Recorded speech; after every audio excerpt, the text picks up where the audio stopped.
रहेगा आपसे कि इलेक्शन के सामने ऐसी आपको क्या जरूरत पड़ी जो कि आपको एमआईएम छोड़ के राष्ट्रवादी अजीत दादा पार्टी आपको ज्वाइन करना पड़ोगे, और इस बार आने वाले इलेक्शन में आप किन मुद्दों को लेकर आवाम के बीच में जाओगे। लेकिन जिस हिसाब से मुमरा में 1 से 1.5 घंटा बारिश होती है, मुमरा की हालत क्या होती है, यहाँ के सारे नगर सेवक सभी यहाँ की जनता आवाम सब जानती है, लेकिन वो सारे परेशानियों से मुमरा की आवाम कब राहत लेगी सर। हमने जब रशीद कंपाउंड एरिया का सर्वे किया, वहाँ के आवाम से जब हमने बात की, जब आप नगर सेवक थे, और आज भी जो हालात होना चाहिए जिस हिसाब से उसको मेंटेन करना चाहिए, उसकी वो नालों की जो गंदगी आज भी देखने के लिए मिलता है, उसको लेकर आपकी क्या टिप्पणी। आज जुड़े हैं शाह आलम सर, जो कि हम उनसे सीधी बातचीत करेंगे मुमरा के विकास कार्य को लेकर और आने वाले इलेक्शन को लेकर। तो आप बने रहिए और देखते रहिए आवाज तुमसा साथ आपसे।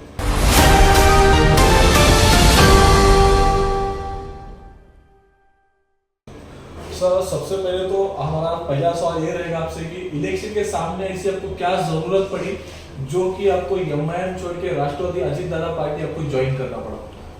अस्सलाम वालेकुम। सबसे पहले तो मैं आपका शुक्रिया अदा करना चाहता हूँ कि आप मुझे इंटरव्यू मेरी लेने के लिए आए। जो सवाल आपने किया है मान तो मैं देखो मेरी कोई मजबूरी नहीं थी, मतलब इलेक्शन एनसीपी में क्यों आया उसकी वजह भी कोई बहुत बड़ी नहीं। आपको मालूम है कि मैं 2017 में लेकिन कहीं ना कहीं आप पार्टी चेंज करके तो लोगों के दिलों में एक सवाल सा होता है कि क्या इसी में उनको मजबूरी हो गई, कौन सी चुनौती का उनको सामना करना पड़ा था जो कि उनको राष्ट्रवादी ज्वाइन करना पड़ा। नहीं ऐसा नहीं। देखो मैंने अपने इलाके में लोगों से मशवरा लिया कि जो मेरे वोट देने वाले लोग थे, जो मुझे मेरे खैर ख्वाह थे, उनसे मैंने मशवरा किया कि क्या करूँ, मेरा पैनल मजबूत नहीं हो पा रहा। तो सब ये बोल रहे थे, खुद हवा में बोल रहे थे कि शायद तुम्हारा पैनल मजबूत नहीं हो पा रहा, तुम अकेले लोग से मुकाबला नहीं कर पाओगे। और काम भी मैं जब जीत के आया था अल्हम्दुलिल्लाह अल्लाह ने मुझे एमआईएम से ही इज्जत दी थी। एमआईएम से मैं नगर सेवक बना और अल्लाह का शुक्र अदा करता हूँ, अल्लाह ने मुझे एमआईएम से पहले मरतबा नगर सेवक बनाया था। और मैं 5 साल पूरा अपना टर्म पूरा किया, 9 साल किया उसके साथ में काम किया। अब काम का लेके ऐसा था कि मैं अकेला नगर सेवक था। सबको मालूम है कि थाना महानगर पालिका में 2 आई थी, 1 चली गई थी, तो 1 मैं अकेला था।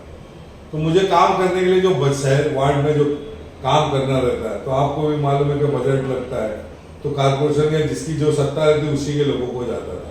लेकिन अल्हम्दुलिल्लाह उसके बावजूद भी मेरे अकेले रहने पे भी अल्हम्दुलिल्लाह लोगों से मेरे रिलेशन अच्छे थे। मुझे शिवसेना से भी बजट मिलता था, लेके आता था। फिर एनसीपी में लोग जो थे तो मेरी दोस्ती खासकर सिर्फ राजू अंसारी और जफर नुमानी के साथ थी। बाकी मैं कभी किसी एनसीपी के लोगों के साथ, जो एनसीपी वो थी उनके साथ में मेरा कभी कोई ताल्लुकात नहीं थी, सलाम दुआ थे। तो ये वजह थी कि मैं इनके साथ में रहता था, बजट वगैरह भी लाता था, काम करता था। और मैं अभी भी बोल रहा हूँ, मैं हर जगह इंटरव्यू में एक ही बात रखा कि अगर हमारा भी पैनल उन लोग के ऐसा मजबूत रहता तो मैं इंशाल्लाह पूरी उम्मीद थी कि मैं अपनी पार्टी से इलेक्शन लड़ता। लेकिन अभी वक्त और नज़ाकत को देखते हुए मैंने ये फैसला करके इस पार्टी के साथ में टिकट पर मैं पैनल में राजू अंसारी के साथ में पैनल में इलेक्शन लड़ने जा रहा हूँ। लेकिन सर, आप जिस वार्ड से नगर सेवक थे, तो आपको नहीं लगता कि आपके नगर सेवक के कार्यकाल में आपके वार्ड में ऐसी कौन सी काम हुए हैं जो कि आप आवाम को बताना चाहोगे, और इस बार आने वाले इलेक्शन में आप किन मुद्दों को लेकर आवाम के बीच में जाओगे? देखिए, ये इलेक्शन तो आपको मालूम है कारपोरेशन का इलेक्शन है, गटर नाला मीटर यही इलेक्शन है, इसी का इलेक्शन है। तो इंशाल्लाह ताला जो हम कारपोरेशन में नगर सेवक रह के जो काम किए लोगों को वो काम बता सकते हैं। और जिस तरीके से अगर हमारा पैनल जीत के आता है तो मुझे भी एक मजबूती मिलेगी काम करने की, तो मैं और काम कर सकता हूँ। जो काम मैंने किया 5 साल में, लोगों ने देखा, लोगों ने इज्जत दी मुझे। आपको भी मालूम है आज लोग 10-10, 15-15 साल, 20-20 साल के नगर सेवक, मैं एक टर्म में अल्लाह ने मुझे वो इज्जत दिया कि आज तक आप वार्ड में चले जाओ तो कोई मुझे गाली नहीं देगा काम को लेके, जो नगर सेवक। जैसा कि अभी आपने बताया कि ये इलेक्शन नालों का और गटरों का ये इलेक्शन, इसमें ये बात की जाएगी, लेकिन जिस हिसाब से मुमरा में 1 से 1.5 घंटा बारिश होती है, मुमरा की हालत क्या होती है, यहाँ के सारे नगर सेवक सभी यहाँ की जनता आवाम सब जानती है, लेकिन वो सारी परेशानियों से मुमरा की आवाम कब राहत लेगी सर? देखो इसमें तो आपको भी ये मैं बता दूं कि आज यहाँ के जो एमएलए थे उनकी भी कोई जवाबदारी थी कि आप बड़े बड़े फंड लाते, आप बड़े हिसाब से नालों उसका सिस्टम अगर बनाते तो शायद नगर सेवकों को इतनी तकलीफ नहीं होती, शहर के लोगों को तकलीफ नहीं होती। अभी हमारे इलाका जो है पहाड़ों से आप जाके देख लो, ग्रीन पार्क में मैं भी नाला बना, जो एक वीडियो चल रही थी मेरी कि काम नहीं किया, वो नाला 2024 में मैंने वहां से बजट ला के नाले की ओपनिंग करके ग्रीन पार्क तक का काम किया। हर साल ग्रीन पार्क सोसाइटी में पानी बढ़ता था। इस बार आप जाके पूछ लो तो सोसाइटी के लोग बताएंगे कि नहीं, इस बार हमारे कॉलोनी में पानी नहीं आया। तो अल्हम्दुलिल्लाह उसी तरीके से जब जीतेंगे तो फिर ये जो काम है, जहाँ जहाँ बड़े मसले हैं नाले वगैरह का, तो हम बात करेंगे। जब ये लोग सत्ता में रहेंगे, जिसके साथ में रहूंगा, तो उनसे लड़ाई झगड़ा करने की ताकत है, पार्टी में विरोध करने की भी ताकत है अपनी, कि काम होना चाहिए हमको। तो भाई जो काम के लिए हम आए यहाँ, वो काम होना चाहिए लोगों का, बस ये हमारी मांग रहेगी इन लोग से। लेकिन सर, जिस हिसाब से आपके वार्ड में नशा बढ़ते जा रहा है, जिस हिसाब से वहाँ के यंग यूथ नशे को लेके एडिक्ट होते जा रहे हैं, उसको लेके आपकी क्या टिप्पणी? नहीं, देखो एकदम वो बिल्कुल सही बात है। वो वार्ड की बात नहीं है, वो पूरे शहर में ये मसला बना हुआ है। लेकिन सर, मैं क्या बोल रहा हूँ, पूरे शहर की बात तभी कर सकते नहीं, हैं अपना वार्ड पहल तो ये शुरुआत कौन करेगा? क्या आपको नहीं मालूम है कि यहाँ के लोगों को या चौकों पुलिस को, किस प्रशासन को नहीं मालूम कहाँ माल बिकता, कहाँ क्या होता, गलत धंधा सब मालूम है। तो जब बड़े लेवल से वो काम होगा तो लाभ होला नीचे का आदमी भी वो काम करेगा, उसके लिए खड़ा रहेगा। अब ये बोलो कि आप नीचे से ऊपर जाओगे तो काम नहीं रहेगा, ऊपर से लेके आएंगे तो नीचे काम है। लेकिन सर, आप अपने वार्ड में जब नगर चौक बोल के जब जीत के आओगे तो आपकी क्या जिम्मेदारी रहेगी, जो कि आप नशे को बंद करेंगे? पूरी जिम्मेदारी नहीं है, हम कोशिश करेंगे कि जो बच्चे नशे में, मैं आज भी देखो मैं उनको समझाता हूँ, जिस वार्ड में भी जाता हूँ, मेरे वार्ड में भी, मेरे इलाके में भी, तो मैं उनको समझाता हूँ कि मत करो ये सब, नशा अच्छी चीज नहीं है। जितनी बड़ी कोई, देखो माँ बाप अगर नहीं संभाल सकेंगे तो नगर सेवक क्या संभालेगा। लेकिन नगर सेवक के नाते, मतलब एक इंसानियत के नाते मैं उनको बताता हूँ कि मत करो ड्रग्स वगैरह मत करो, तुम अपने माँ बाप को परेशान करोगे, तुम्हारी जिंदगी शादी होगी तो फिर क्या करोगे, बच्चों का पालना पोसना, तो ये सब कहाँ से करोगे अगर नशे में रह जाओगे तो मैं ये कोशिश करूंगा इंशाअल्लाह ताला। मैं नहीं बोल रहा हूँ कि मैं नशा खत्म कर दूंगा, लेकिन इंशाअल्लाह जितना मेरे से हो सकेगा ना इस मैटर पे मैं जरूर काम करूंगा। हमने जब रशीद कंपाउंड एरिया का सर्वे किया, वहाँ के आवाम से जब हमने बात की, जब आप नगर सेवक थे, और आज भी जो हालात होना चाहिए, जिस हिसाब से उसको मेंटेन करना चाहिए, उसकी वो नालों की जो गंदगी आज भी देखने के लिए मिलता है, उसको लेके आपकी क्या टिप्पणी रहेगी? इंशाअल्लाह देखो उस टाइम पे उसी पार्टी के नगर सेवक थे सर, मैं तो अकेला था, आपको भी मालूम है। तो वो लोग ने, अब इस बार मैं इनके साथ में लड़ूंगा और पैनल अगर पूरा जीत गया तो हमको काम करने में कोई तकलीफ नहीं आएगी। तो इंशाल्लाह पूरी कोशिश करेंगे कि रशीद कंपाउंड के अंदर भी घुस के हम काम करके देंगे, इंशाल्लाह ये पूरी उम्मीद है और करके दिखाऊंगा। तो मेरा एक सवाल ये रहेगा, जब आप नगर सेवक थे तो आपके वार्ड के ऐसे 3 कार्य बताइए जो आवाम को मालूम हो, जो कि सबसे फर्स्ट प्रायोरिटी पे आपने किया था। देखो सबसे पहले मैं बता दूं कि मेरे इलाके में ड्रेनेज सिस्टम नहीं था, आप जाके पता कर सकते हो सैनिक नगर में, मैंने वहां पे ड्रेनेज सिस्टम लाया। मेरे इलाके में पहाड़ पे जाने का रास्ता नहीं था, कोई पायवाट ये सब कुछ नहीं बना था, वहां से गटर नहीं थी, मैंने वो बनाया। ऊपर लाइट नहीं थी, मैंने लाइट लगाया। उसके बाद आपको मैं बता दूं, भोलेनाथ नगर में जब मैं इलेक्शन लड़ा था ना, जब कैंपेनिंग कर रहा था तो मैं कच्चे रास्ते पे कर रहा था, वहां का रोड जाके देखो मैंने बनाया। ग्रीन पार्क के अंदर आप जाके देख सकते हो, जो मैं गिना रहा हूँ वो जगह पे जाके चेक कर सकते हो, मैं पेपर पे नहीं किया कोई का। उसके बाद ग्रीन पार्क आप जाके देख सकते हो, यहाँ से लेके अंदर तक मैंने रोड बनाया। मैं जिस इलाके में मेरा वार्ड सही फाटा था, जब मैं लड़ा वहाँ लाइट के 4 लाइट के खंभे थे, आज आप जाके देख लो कितने लाइट के खंभे। सर, आपके नगर विकास में आप जब नगर सेवक थे तो आपने एजुकेशन पे ऐसा क्या काम किया आपके वार्ड में? देखो एजुकेशन का भी ले लो, मैंने जब कौसा स्कूल है ना, कौसा स्कूल को जब ये लोग इंग्लिश मीडियम खाली कर रहे थे, मैंने विरोध किया था। मैंने बोला अगर आप खाली इंग्लिश मीडियम का स्कूल कर दोगे तो जो बच्चा गरीब पढ़ेगा, गरीबी बच्चा पढ़ेगा ना म्युनिसिपैलिटी में, तो जब वो 5वीं 6वीं क्रॉस कर लेगा तो उसके बाद उसको क्लासेस लगेगी, उसको ट्यूशन लगेगा, उसके माँ बाप के पास इतना पैसा नहीं रहेगा कि जितनी क्लासेस का पैसा ज्यादा, तो वो नहीं भर पाएंगे, तो क्या होगा 5वीं 6वीं के बाद ही ड्रॉप हो जाएंगे। तो उर्दू मीडियम से अगर ये बच्चे पढ़ेंगे तो 10वीं कम से कम कर लेंगे।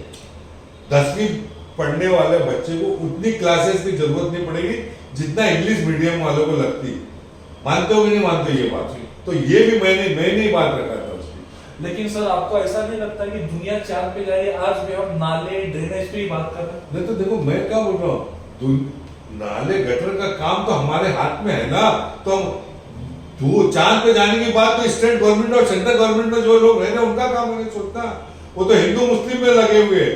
भाजपा सरकार क्या बोल रही है, हम राम मंदिर बना दे रहे, हम ये करते, राशन दे रहे। अब बताओ कि आप ये बात साबित हो रही है हमारे देश की कि 80 करोड़ लोग को अगर सरकार अनाज दे रही है, अनाज दे रही, तो इसका मतलब है कि हमारे पास ना एजुकेशन है ना रोजगार है। सही है कि नहीं है? अगर आपके पास रोजगार रहता तो सरकार को राशन 80 करोड़ लोगों को फ्री देने की जरूरत नहीं पड़ती। जो उसके हकदार हैं, जो गरीबी लेवल पे थे, उन तक राशन जाता तो वो खुशी की बात है। लेकिन सर कहीं ना कहीं आवाम ने एजुकेशन मांग रही है। बिल्कुल सही बात है, हमने तो प्रोवाइड करना लाजमी है। बिल्कुल बिल्कुल। तो हमने क्या बोला कि बेसिक चीजों कारपोरेशन के स्कूल की बात मैंने कहा ना आपको कि जब उन्होंने नहीं किया हम मांग करेंगे कि 1-2 स्कूल हमारे शहर में बनना चाहिए, और जो स्कूलों के हालात इस वक्त खस्ता है उसके ऊपर मेहनत की जाए, उसके ऊपर जो भी पैसा लगता है टीएमसी से लाया जाए और स्कूल को सही किया जाए, ताकि बच्चे अच्छे से वहाँ तालीम हासिल करें। हर फैसिलिटी उनको मिलना चाहिए, जिस तरीके से प्राइवेट के बच्चे लेते गरीब बच्चे को भी हमको मिलना चाहिए। ये तो हमारे देश, ये तो सरकार की जवाबदारी है ना, देश के चलाने वालों की जवाबदारी है कि वो बेसिक सुविधा देना उनका फर्ज बनता है।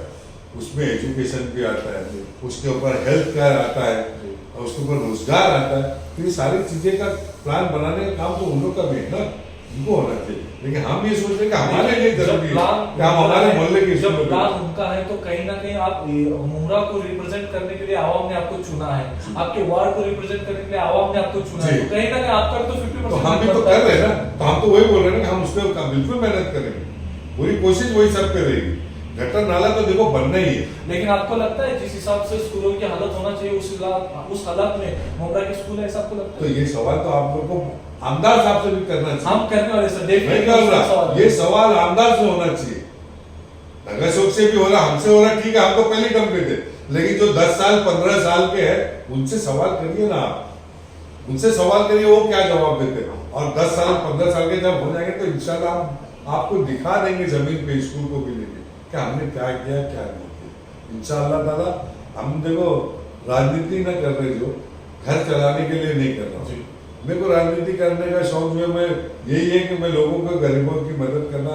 मैं स्कूल लाइफ से सोशल वर्क करता था, तो अल्लाह ने मुझे एक पद दिया था जिसमें डेयरिंग से अपन सब काम कर रहे थे। उसी को देखते हुए इस बार फिर इलेक्शन लड़ रहा हूँ। अल्लाह ताला अगर उस सीट पे फिर मुझे लाया तो मैं फिर पूरी तरीके से लोगों का काम करूंगा, उनकी भलाई का, उनकी सेहत का, स्कूल का, ये सब के बारे में जरूर कोशिश करूंगा और काम करने की काम करूंगा उसके ऊपर। सर आप आपके वार्ड के आवाम को और जनता को क्या संबोधित करना चाहोगे और किस बेसिस पे आप आवाम से वोट मांगने की गुजारिश करेंगे? देखो मैं अपने आवाम से एक ये मेरी अपील है कि देखो आप ऐसा नगर सेवक चुनिए जो आपके दुख दर्द को समझे, आपके मोहल्ले की तकलीफ को समझे, जो आपके बोलने पे आपके दरवाजे तक आए। आपको उसके दरवाजे तक नहीं लेके जाना चाहिए अपनी तकलीफ को। आप नगर सेवक इसीलिए चुनते ना, आपके पास टाइम नहीं, लोग काम कर रहे, हर कोई तो नगर सेवक बनेगा नहीं। तो जिसको चुनते हो उसको इसीलिए चुनते हो ना, वो हमारी समस्या को सुने, हमारी समस्या का समाधान करे। तो वैसे लोगों को आप दो, ऐसे लोगों को और नगर सेवक बनाइए जो आपके वक्त में खड़े रहे, आपकी परेशानियों में खड़े रहे, रात को आपके दरवाजे पे आप बुलाए तो जाए, ना कि वो आपको बुलवाए। और मर्सिडीज और BMW में चलने वाला नगर सेवक बनेगा तो वो आपके दरवाजे पे गटर नाले के लिए नहीं आएगा, वोट तो आपसे ले लेगा पैसा देके। मैं तो पैसा नहीं दे पाऊंगा, मैं पैसा दे नहीं पाऊंगा, लेकिन मैं वक्त आपको जरूर दूंगा आपके काम का। तो यही उम्मीद है, यही सोच लेके मैं लोगों से अपील कर रहा हूँ कि आप लोग भी अपने इलाके में ऐसे लोग को चुनिए जो आपका हमदर्द हो, आपके लिए खड़ा रहे, 5 साल खड़ा रहे, साल में एक मरतबा इलेक्शन में आए, ऐसे लोगों को मत नगर सेवक बनाइए, चाहे कोई भी। मैं बोल रहा हूँ मुझसे अच्छा अगर मेरे मोहल्ले में या मैं उन लोगों के लिए मुझसे बेहतर होगा, आप उसको वोट जरूर दीजिए। मेरे को कोई नाराजगी नहीं है, ना मेरे को कोई परेशानी है, बिल्कुल। और अगर उनसे अच्छा मैं रहूंगा तो इंशाल्लाह आप लोग मुझे वोट दीजिए, ये मेरी अपील है अपने वार्ड में। तो थैंक यू सो मच। जैसा कि आज हमारे साथ शाह आलम सर जुड़े हुए थे, जो कि हम मुमरा के विकास कार्यों को लेकर उनसे हमने सीधी बातचीत की है, सारे सवाल के जवाब हमको सीधे सरलता से मिले। तो ऐसे ही देखते रहिए और बने रहिए, आवाज तुमचा साथ रखिए।